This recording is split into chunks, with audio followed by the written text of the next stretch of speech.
პირველ რიგში საკუთარი გამოცდილებიდანაც და იმ განმარტებებიდან თუ მიღებული საკანონმდებლო ცვლილებებიდან თუ დაარსებული სამმართველოს ახალი ხელმძღვანელების განცხადებებიდან თუ პოლიტიკური პირებისთვის დასმული შეკითხვების პასუხებიდან რა გაიგეთ, რა აიგრძალა სინამდვილეში აი ამ ბოლო გადაწყვეტილებებით და ადამიანმა რას უნდა მიაქციოს ყურადღება, რომ თუნდაც თავის და უნებურად რამე ისეთი არ შეეშალოს, რომ ამის გამო შემდეგ სასამართლოში დაიბარონ და პასუხი აგებინონ. მოგესალმებით. დავიწყებ იმით, რომ დღევანდელ საქართველოში არ არსებობს ეგეთი თავდაცვის მექანიზმი, რომ შემთხვევით რამე არ გააფუჭო და სასამართლოში არ დაგიბარონ, არ უნდა არსებობდეს მაშინ, რომ სასამართლოში არ დაგიბარონ, თუ მოუნდებათ. მოკლედ, სიტუაცია არის ასეთი, ახალი არაფერი არ იკრძალება. კანონი ახალი ჯერჯერობით არ აქვს მიღებული და სავარაუდოდ არც აპირებენ, იმიტომ რომ მოქმედ კანონმდებლობას რასაც უშედეგოდ ინტერპრეტაციას აძლევენ სასამართლოში და არ ჭირდებათ ახლა მართლა ვერ გამტყუნებ ამ ადამიანს არ ჭირდებათ ახალი კანონები, ძველი კანონებით აგრძელებენ ცხოვრებას და უბრალოდ გვემუქრებიან რითი რომ აქამდე მაინც და მაინც არ ვაქცევით ამ სფეროს ყურადღებას, აწი მივაქცევთ ყურადღებას, თორე ამ საქმეებზე ადამიანები ისხდნენ სფერო იგულისხმება სოციალური ქსელები, ხო? ძირითადად ამაზე. სოციალურ ქსელში კომენტარების და პოსტების გამო ადამიანები რამდენიმე კვირის წინაც სიხეთ იზოლატორებში იყვნენ დააჯარიმის კეს. ეს არ არის სიახლე იქნება ის, რომ გვემუქრებიან, რომ ალბათ თავარ მეთოდად პროტესტთან ბრძოლის გამოიყენებენ ამას. თუ აქამდე იყო გზის გადაკეტვები, ტროტუარი და ასე სხვა საკითხები, ახლა პირველი ბრძოლის მექანიზმი ექნებათ ეს, რომ სოციალურ ქსელებს გააკონტროლებენ. პრიორიტეტული მიმართულება იქნება. იმასაც ალბათ რაღაცას გააგრძელებენ. ტროტუარის გაზდის მალე ვადა 6 თვიანი ვადა ჰქონდათ, 17 ივნისის მერე მოკლედ ტროტუარის თემები. მე მგონი ორი პროცესია სუდარჩენილი და მორჩა ტროტუარის ამბები.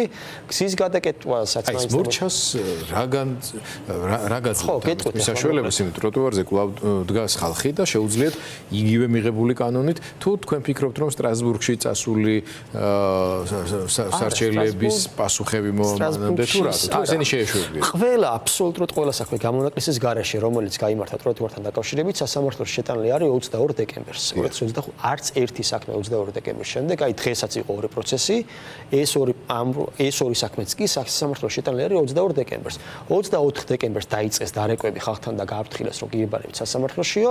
სავარაუდოდ ჰქონდათ მოლოდინი რომ ეს შეაშინებდა ხალხს და ტროტუარზეც კი მოკვდებოდა პროტესტი, მაგრამ 26 დეკემბერს, როდესაც დაიწყო სასამართლოები და მიხვდა ეს ხალხი რომ ის ხალხი რომლებსაც იბარებდნენ სასამართლოებში, ის ხალხი რომელსაც არ იბარებდნენ სასამართლოებში და ის ხალხი რომლებსაც აგერ დათო აქ არის სისხლით გადაუკვალიფიცირეს, აი ერთი ადამიანი არ გამოკლებია პროტესტს და მიხვდნენ რომ გაიჩალეთ ეს ასე ვთქვათ და შედეგი ვერ მიიღეს. მათ მიზანი არ ყოფილა ხალხის დაჭერა, მათი მიზანი იყო რომ ტროტუარის გამო ანუ კი არ ერიდებათ, მაგრამ არაფერში არ აწყობდათ. მათი მიზანი იყო რომ ტროტუარზე ხალხი აღარ გამოსულიყო და 4 დღეში მიხვდნენ რომ ეს ამ მიზანს ვერ მიაღწიეს და უბრალოდ ვერაფერს ვეღარ იზამდნენ. სასამართლოში შეტანილი საქმის უკან გატანა ნიშნავს პირდაპირ ოფიციალურ ღიად აღიარებას, რომ დამარცხდა და უკან იხევ და მოუწიათ რომ ეს საქმეები რამენაირად დაესრულებინათ, თორე აღარ მოსამართლეთა კომუნიკაციაშიც კი იგრძნობა რომ ტროტუარის საქმეების მოშორებაზე არიან და აღარ იგეგმება ამ მიმართულებით რამეს განვითარება. მოდი პირველ რიგში გავაგრძელოთ საუბარი იმაზე თუ რისთვის დაჭირდათ მათ ასეთი გადაწყვეტილებების მიღება.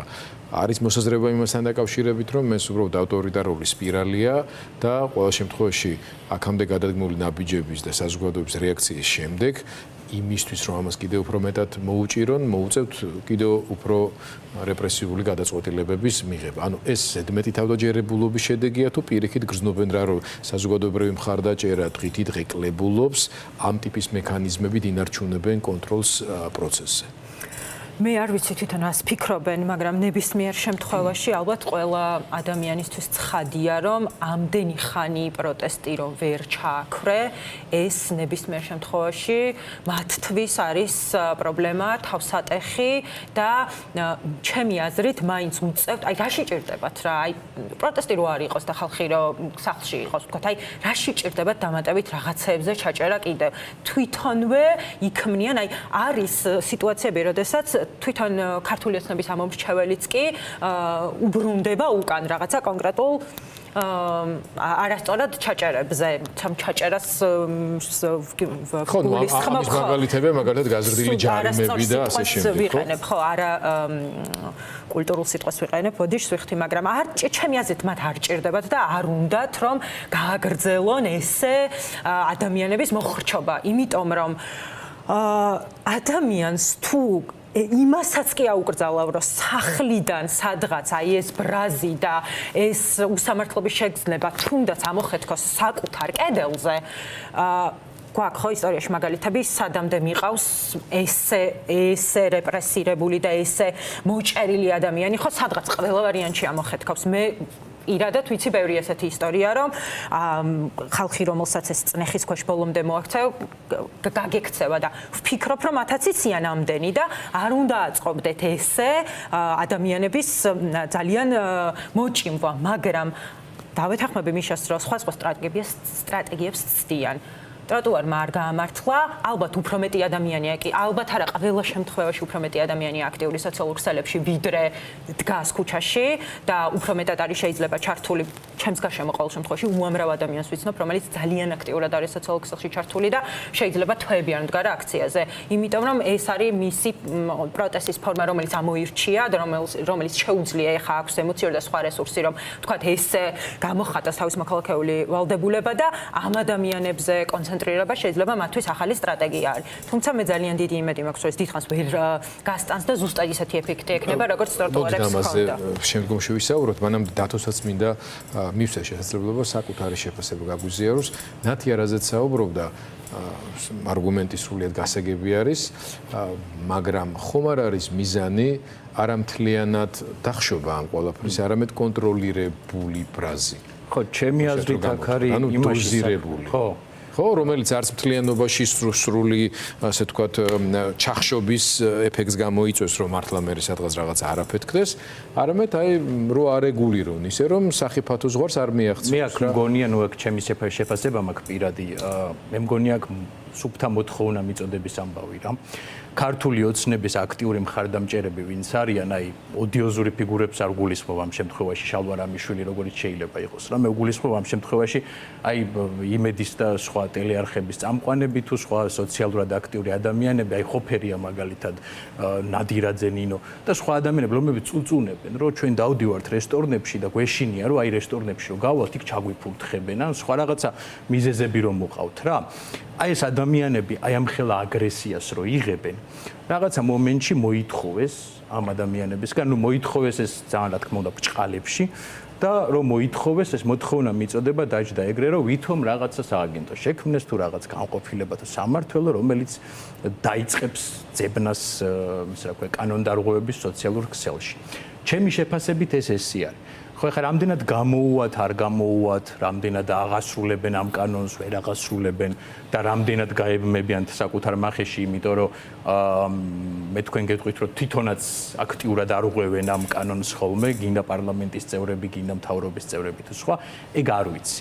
მაგრამ მე მგონია უფრო აი ამ აქტიური, ძალიან სოციალურად აქტიური და ეგეთი ადამიანების მოთხოვნა იყო, რომ რაღაცა მომენტში თითქოს ჩვენ რაღაცის უნდა დაგვიცვათ და ამათ მოუპასუხეს ესე, რომ თითქოს რაღაცა კანონი მიიღეს, მაგრამ ამდენად გამოვუვათ არ ვიცი. ნინა ნადირაძეს მინდა, რომ საჯაროდ გადავწე, რომ ვერანაირ კანონს ვერ შემოიღებს იმ სიძულვილის დასაფარად, რაც ალბათ მისნაირი ადამიანების მიმართ აქვს და ალბათ ვერაფერი შეაჩერებს იმ ადამიანს, რომელსაც სამწუხაროდ იმ ზომამდე მისული, რომ მისი კერძის გაფუჭება აქვს აზრად გადაწყვეტილი, აი მაგას ვერ გააჩერებენ ვერაფრით. ამაში საქმე ხარ, ჩვენზე ხო არ არის აქ საუბარი, აქ არის რიგით მოქალაქეზე საუბარი, რომელიც რაღაცა დონემდე მივიდა იმ მომენტში, იმ მდგომარეობაში არის, რომ აი უკიდეგანოდ გაბრაზებულია და ამაზე წამსვლელი არის. ეხა იმას რა კანონიც არ უნდა მიიღო, იმას ვერ გააჩერებ. სწორედ ამას ამბობს და ხო, თუმცა ზოგადად სიძულვილის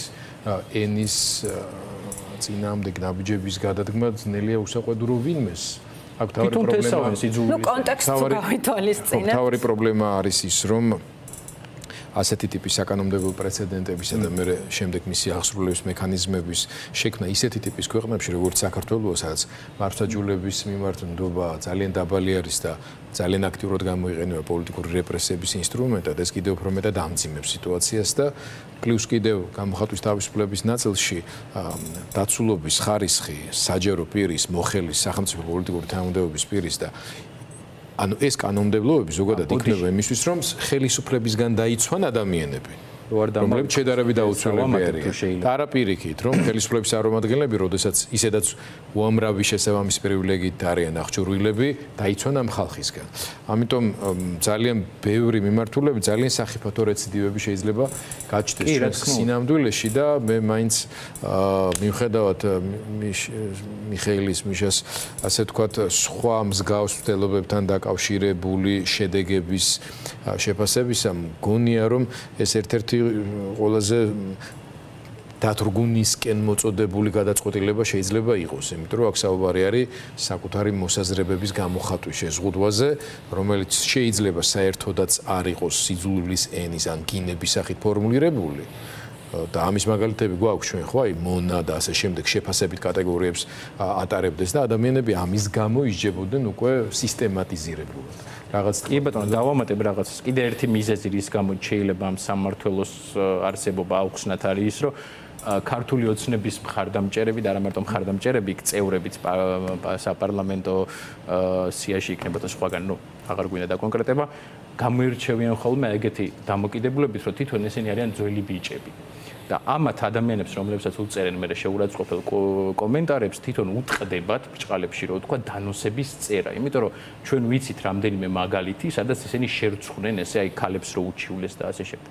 ამიტომ უფრო გაიმარტივეს საქმე, თითქოს თვითონ აღარ არიან მომჩივანები და იქნება რაღაცა კონკრეტული ადამიანთა ჯგუფი 10 კაციანიო დღეს თქვეს, რომლებიც ამას გამოიძიებენ და ვითომ ის კი არჩივის ამ დროს რა, რეალურად ეს სამმართველო იძიებს იმ საქმეს, რომელიც რაღაცა არსებობს.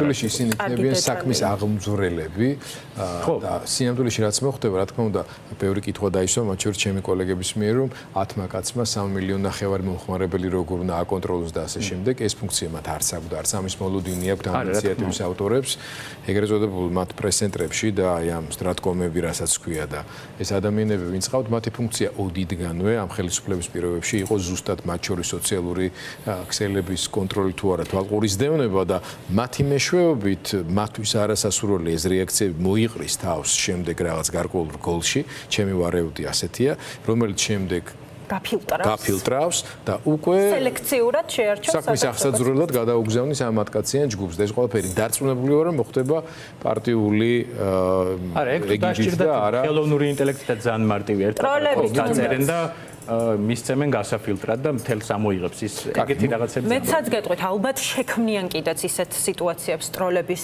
დახმარებით, რომლებსაც აი მარტო მე მაქვს, ალბათ არ ვიცი 300 კომენტარი მეტი თუ არა წაშლილი ჩემს საკუთარ აკაუნტზე, ისეთი დაუჯერებელი წინადადებით ლანძღვა და შეურაცხყოფა, რომ უბრალოდ ჩემს ტვინში ასეთი წინადადებები არ რეგისტრირდება, უბრალოდ ვერც მოვიფიქრებ, რომ ესე შეიძლება ეს კონსტრუქცია არ ამ ფორმითაც შეიძლება. მარტო მე და წარმომიდგენია რამდენ ადამიანს აქვს იგივე გაკეთებული, წაშლილი, დაბლოკილი, ნუ ზოგი დასკრენული ესე რელიქვიად შენახული და ჩემი აზრით წამოიკიდებენ კიდეც ხალხს, ანუ სპეციალურად შექმნიან ისეთ სიტუაციებს, კონკრეტულ ადამიანებს მიუჩნდებიან ალბათ, რატომაც არა ერთ-ერთი ხერხია ტროლების დახმარებით, წამოიკიდებენ, მე ტროლებსო დაასკრენინებენ ამ მიმოწერას და შემდეგ როგორც თქვენ თქვით, იგივე ჯაჭვით მივა იმ 10 ადამიანამდე. მიშა, როგორც ერთ-ერთ ყველაზე გამოცდილ ადამიანს ამ საქმის გართულებაში რა მეთოდები არსებობს, რომ არა მარტო თავი აარიდო ასეთ შედეგს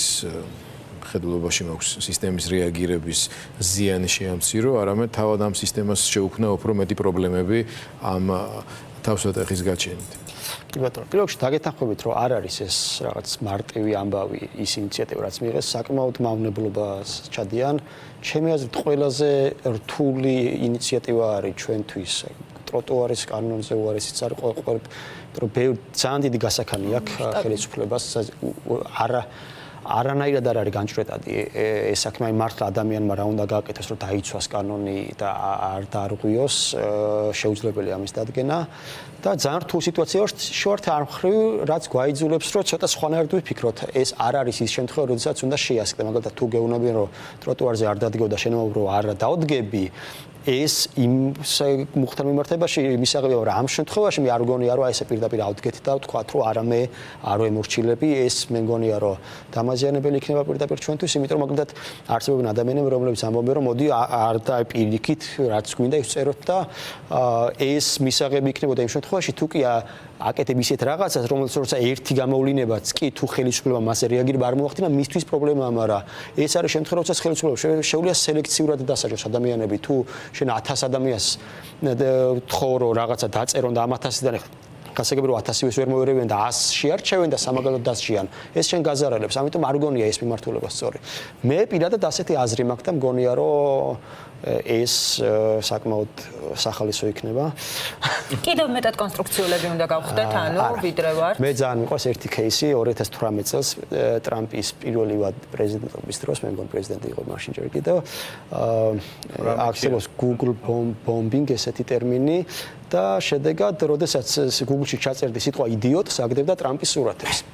ამის გამო კონგრესში დაიბარეს Google-ის აღმასრულებელი დირექტორი დაკითხეს და მოსთხოვს ახლა განმარტება რომ რას ქვია ტრამპის სურათებს რატომაც Google-ში და ამ ამბავზე რომ ეს კაცი დაიბარეს კონგრესში დაიწერა უამრავი ნიუსი და ამის შემდეგ როდესაც Google-ში ჩაწერდი სიტყვა იდიოტს ყველა სურათი ტრამპის იყო უკვე რა მანამდე თუ პირობითი ნახევარი იყო იყო ტრამპზე ჩემი აზრით არ უნდა გქონდეს იმის მოლოდინი რომ სუფთად გამოძვრებით ამ სიტუაციიდან რა თქმა უნდა დავზარალდებით დაგვაჯანმრებენ დაგვაპატიმრებენ რაც ნუ გამოვლილი გვაქვს და მე მგონი ყველა ვართ უკვე შეგვებული იმას რომ 100 ბრძოლის ნუ აი ესეთი შედეგები დადგება ნებისმიერ სიტუაციაში ანუ აღარ არსოს აღარ დადგება ეს დღე როცა ოცნება რაღაცაში დაგვინდობს ანუ მაგისთვის უნდა ვიყოთ მზად რომ რაღაცა ზიანს მივიღებთ ჩემი აზრით ერთადერთი ბრძოლის მეთოდი იქნება რა როდესაც იმ 10-დან ეს 10 გაწვრთნილი ვაშკაცი რო ყავთ ახლა იმათიდან ვიღაცა რო წაიკითხოს პირობითად ჩემ კომენტარს მას უნდა ქონდეს ორი არჩევანი თუ გაატარებს ამ კომენტარს და არანაირი რეაგირება არ ექნება ეცოდება რომ კომენტარი დარჩება კომენტარად რა რამდენიმე ადამიანმა ნახა ვიღაცა მოიწონა ვიღაცა არა და გაატარა მაგრამ როგორც თავად უყვართ ამ სიტყვის ხმარება მისმა ბაბლმა ნახა კი ბატონო მაგრამ თუ ამაზე შეადგენს სამართალდამცავი ოქს და წავალმე სასამართლოში ამ ჩემს კონკრეტულად ერთ კომენტარზე უნდა დაიწერება ბევრი ნიუსი ბევრი სატელევიზიო რეპორტაჟი, კომიქსები გაკეთება, ლექსები დაიწერება, მოთხრობები, უამრავი რაღაცა. რაც სამუდამოდ დარჩება მეხსიერებას განსხვავების იმ კომენტარისგან. და მგონია რომ ეს იქნება ისეთი რა, ოღონდ ეს უნდა იყოს უბრალოდ საინფორმაციო ხასიათის, ანუ ვიღაცა მისკენ უნდა გაიმეოროს, მე თუ ვიღაცას შეურაცხყოფას მივაყენებ, მაგალითად შალვა პაპუაშვილს თუ შეურაცხყოფას მივაყენებ, ვიღაცამ კი არ უნდა წამომყვეს ამაში, ვიღაცა ფაქტად უნდა გავრცელოს, რომ მიშა ზაქარიშვილმა შალვა პაპუაშვილს რაღაცა უწოდა და ის შალვა პაპუაშვილი და ის სიტყვა ერთად უნდა იყოს ბევრჯერ ნახსენები. საინფორმაციო ხასიათის უნდა იყოს ეს უბრალოდ, რომ აი ეს ასეთი ფაქტი მოხდა. მე სასამართლოზე რა მოხდა, რა ციტატებით ვილაპარაკეთ სასამართლოზე, მოსამართლემ რა თქვა, ეგ ყველაფერი უნდა იყოს მაქსიმალურად გავრცელებული და მე მგონია, რომ ძალიან მალე მიხვდებიან, რომ არ გამოვასე არაფერი. და თუ თქვენს გიქნებათ ნაფიქრი ამაზე. არ ვიცი, მე უფრო სვანურად ვუდგები ხოლმე ამ საკითხს უფრო პირდაპირ, მაგრამ მიშას ვეთანხმები ძირითადად ყველაფერში, რაც უფრო მეტად საჯარო და საინფორმაციო ხასიათს მიიღებს ესეთი საკითხები, ბევრად უფრო მეტად იქნება იოლი, რომ აი ამ პროპაგანდას რაღაცნაირად და ამ რაღაც მეთოდს რო თითქოს ვიღაცები გააჩუმონ, ვებრძოლოთ რა.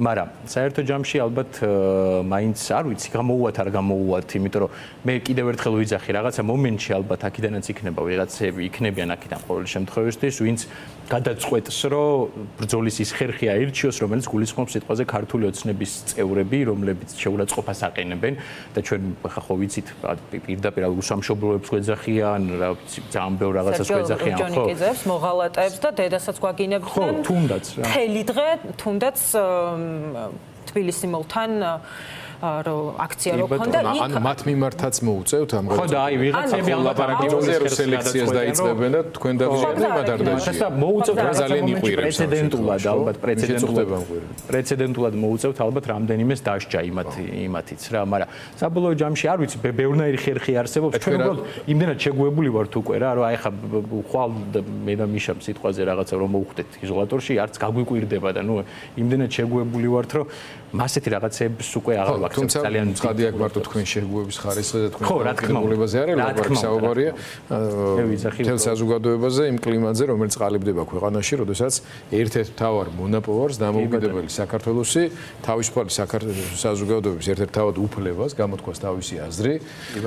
სხვა შორის სიძულვილის ენასთან დაკავშირებით ძალიან კონკრეტული დეფინიციები არის ეს ძირითადად მაინც უფრო რასობრივ, ეთნიკურ, გენდერულ ხო, უმცირესობა ამ მიმართულებით გამოვლინებებს უკავშირდებოდა და ეს არის ზუსტად საერთაშორისო სტანდარტიც ეს არის. აქ უბრალოდ საუბარია რაზე, რომ მაგალითად ერთ-ერთმა ჩემმა კოლეგამ მას შემდეგ რაც ერთ კონკრეტულ დეპუტატზე გამოხატული პოზიცია ერთ-ერთი სმაილიკის, ქართულად რას ვეძახით ამას, ნიშნის, ანუ განწყობის გამოსახატი ნიშნი ბატის ჭუკის თუ კვატის გამოსახულებით მიახატა, რომ ამის გამო მოხდა რეაგირება, ხო? ნუ აღარაფერს ვამბობ იქ, რომ მონა და მსგავსგან რომ რაც შეფასებით კატეგორიები არის და საჯარო პირებთან, პოლიტიკოსებთან მიმართებაში არათუ შესაძლებელი, არამედ ეს ერთ-ერთი მთავარი უფლებაა, რომ რიგითმა ადამიანმა გამოხატოს დამოკიდებულება. თავისთავად, ხო? ამაზე ლაპარაკი, მაგრამ რაზეც დათო საუბრობდა, მე გამახსენდა რუსეთის ბოლო პრეცედენტი, როდესაც იქ ინტერნეტის მასობრივმა შეზღუდვამ მათ შორის ძალიან რთულ მდგომარეობაში ჩააყენა და გააღიზიანა, გაააბრაზა Z-ბლოგერებიც ეგრეთ წოდებული და პუტინის მხარდამჭერი ადამიანების და ლამის დიდი კამპანია და გამოხმაურებები მოუწიათ. შეიძლება დაახლოებით ასეთი ეფექტი ქონდეს იმათვისაც, იმიტომ რომ რამდენი ტროლი, ბოტი და კონკრეტული ადამიანი, რომლებიც დასაქმებული ყავთ საკრებულოებში და ასე შემდეგ, მარტო ამის გამო რო ესაკეთონ, უბრალოდ მათ ფუნქცია დაეკარგებათ, ასე გამოდის, ხელფასს აღარ უნდა მიცედნენ. ეს ადამიანები პროფესიას და შემოსავალს დაკარგავენ, სერიოზული სოციალური პრობლემა იქნებოდა. მე მოუწოდებ ხალხს, რომ ყველა ის შეურაცხყოფელი კომენტარი აწი შეინახოს, უბრალოდ არ წაშალოს, კონდეს მტკიცებულებად და მე მგონი გამოგვადგება ცოტა ხანში. მიშა როდის ელით რომ ის აქტიურ მოქმედებას დაიწყებს ეს სამართლო დაგვიანოს ეს ახალგაზრდა ქალბატონი რომელსაც მსგავსი გამოცდილება უკვე აქვს სასამართლო პროცესებზე წარმომადგენლობის ვიხილეთ ვინც არის როგორიც არის ანუ ახალგაზრდები არიან ენერგიის დეფიციტს არ უჩევიან მაგრამ გამოცდილებიც არიან უკვე იმიტომ რომ ჩემს დაწყებული აქვს თემაზე უკვე მუშაობა რაღაც შეგროვებული აქვს პოსტები აქვს დაარქივებული ფოლდერებში განაწილებული და ელოდებიან როცა განიმუხტება სასამართლო. ანუ სასამართლო ამ წუთას დატვირთულ რეჟიმში მუშაობს და არც ალია Facebook-ის და ბოლო კითხვას შეიძლება ნათიამ პასუხოს ამაზე ან ნებისმიერმა თქვენი ჩვენი საუბრის პირველი უბრალოდ გადაცემის პირველი ნაწილი დაუთმეთ შეერთებული შტატების სახელმწიფო დეპარტამენტის განცხადების შინაარს. მათ შორის ერთ-ერთი მთავარი პრინციპი საუბარი არის რომ ჩვენ საერთო ღირებულებების გარშემო ჩამოყალიბდეს ეს ჩვენი ურთიერთობები დაფუძნდეს, განახლდესო. განსაკუთრებით როცა ტრამპის ადმინისტრაციაზე არის საუბარი, იქ სიტყვისა და გამოხატვის შეუზღუდავი უფლება არის პრიორიტეტული. ხო, ანუ ევროპასთან, თანამედროვე ევროპასთან კონფლიქტის ძირითადი არსიც მათ შორის, იქნება ეს ტრამპი თუ ვიცე-პრეზიდენტი ვენსი, ზუსტად ამას უკავშირდება, ანუ ისინი რასაც ეძახიან ცენზურას სიტყვის და სოციალურ ქსელებში რაღაც მიმართულებებით ფილტრის არსებობას.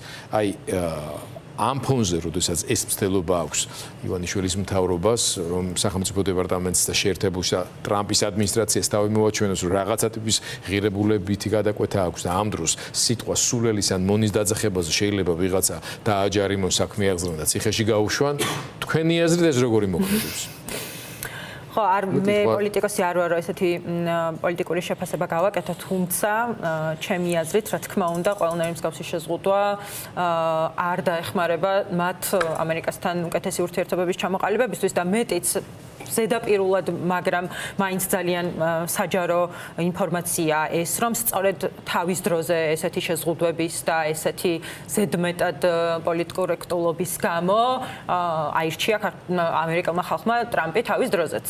და პრინციპში გეთახმებით იმ მსჯელობაში გიდურესობები ასე ვთქვათ არაფერში არ ვფიქრობ თუმცა ნუ იქ სახელმწიფო თვითონ ეს წერილი იმდენად ბევრ სხვადასხვა დეტალს მოიცავდა რომ მხოლოდ ამ შეზღუდვამ შეიძლება გადაწყვეტილებებისკენ არ გადაწიოს ამერიკელი ჩვენ საუბრის დასასრულს ახლა რამ გამახსენა არ ვიცი მაგრამ რატომღაც ჩვენი ქვეყნის გარეთ პრეცედენტებზე ვფიქრობდი და უცბად თავში ამომიტივტივდა 9 აპრილის შემდგომი პერიოდი, განსაკუთრებით ჯერ კომენდანტის საათი, პატარები ვიყავით რა თქმა უნდა და მე მახსოვს რომ მაშინ გაზეთების გამოცემაც აკრძალული იყო, სრული ცენზურის ქვეშ იყო.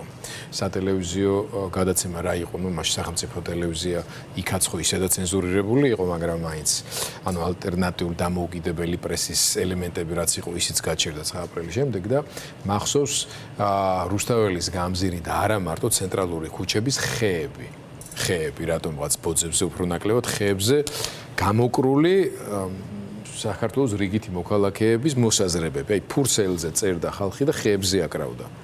ჩემი თავობის ხალხს და ჩემს დაუფროსებს ბევრს გეხსოვებათ ეს მე მგონი ერთ-ერთ ფოტო გამოფენაზე ვნახე კიდეც რომ გადაღებულიც აქვს მაშინდელ ფოტოგრაფებს და შეიძლება ეს ვიზუალურადაც მოვიძიო და ვანახოთ ანუ როგორც კი მაშინ საბჭოთა კავშირმა ცენზურამ აგრძალა სიტყვა როგორ ნახა ამან გამოხატულება პირდაპირ გაგებით ხეებმა მოისხა ის სათქმელი რომელიც მაშინ ქონდა ქართულ საზოგადოებას და ქართულ ერს და ახლა მით უმეტეს ციფრულ საუკუნეში და ციფრულ ეპოქაში შეიძლება ასე ითქვას ხო ნუ ძალიან სასაცილო და ძალიან არასერიოზულად ამავე დროს თუმცა სერიოზულია ის რაც ხდება იმიტომ რომ ეს ავტორიტარიზმის უკვე მასშტაბსა და ხარისხზე მეტყველებს მაგრამ მაინც ძალიან არაადეკვატურები არიან იმ საზოგადოებისადმი, რომელსაც ისინი წესთუნა წარმოადგენდნენ და ფაქტია, რომ ვერ წარმოადგენენ ისეთ რაღაცებს აკეთებენ, რომელიც ქართველი ადამიანის თავში ნამდვილად არ მოიხარშებოდა, ეს რომ მარტო მათი და ხალხის გადასაწყვეტი იყოს და აისახებოდეს ლეგიტიმურობით. საინტერესოა ამ პროცესებზე დაკვირვება ნებისმიერ შემთხვევაში, ანუ რა მოხდება, მე მართლა გულწრფელად უკვე